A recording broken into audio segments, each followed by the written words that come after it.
In today's video, I'm going to teach you how to add a template in Wrike. If you find this useful, consider subscribing and liking the video. Creating templates in Wrike can be a game changer for managing your projects efficiently.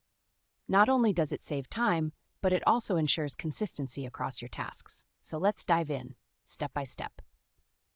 First things first, you'll want to set up a dedicated folder specifically for your templates.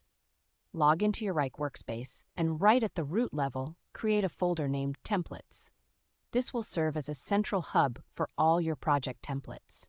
If your organization is structured into various departments, it might be a good idea to place this Templates folder inside a specific department directory. This keeps everything organized and makes it easy to locate your templates later when you need them. Once you have your main templates folder created, it's time to add a specific project subfolder. Think about the recurring projects that you frequently manage. Inside that templates folder, create a subfolder with a name that reflects the project, like client onboarding or monthly report.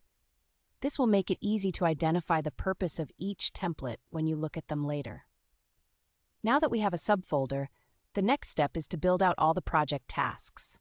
Click into your new subfolder and start outlining the work. This involves adding all the individual tasks that are necessary to complete the project from start to finish.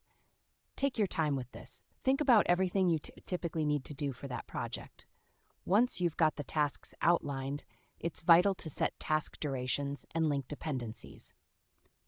Click into each task and specify how many days or hours you anticipate each task will take.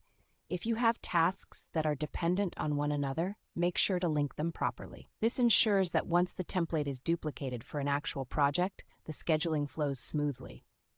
If one task cannot start until another is finished, clarify that in the template to prevent any confusion later on. Now, here's an important step that often gets overlooked. Change the status of each task in your template folder to deferred. This helps keep everything neat and organized.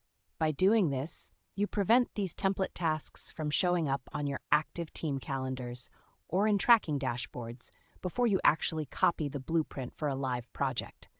It's a simple adjustment, but it makes a big difference in maintaining clarity for your team. And that's it. By following these steps, you've now created a template in Wrike that you can easily replicate for future projects. This will not only streamline your workflow, but also help your team stay organized and on track. Thanks for tuning in today. If you found this information helpful and want to see more tips on using Wrike effectively, please consider subscribing and giving this video a like.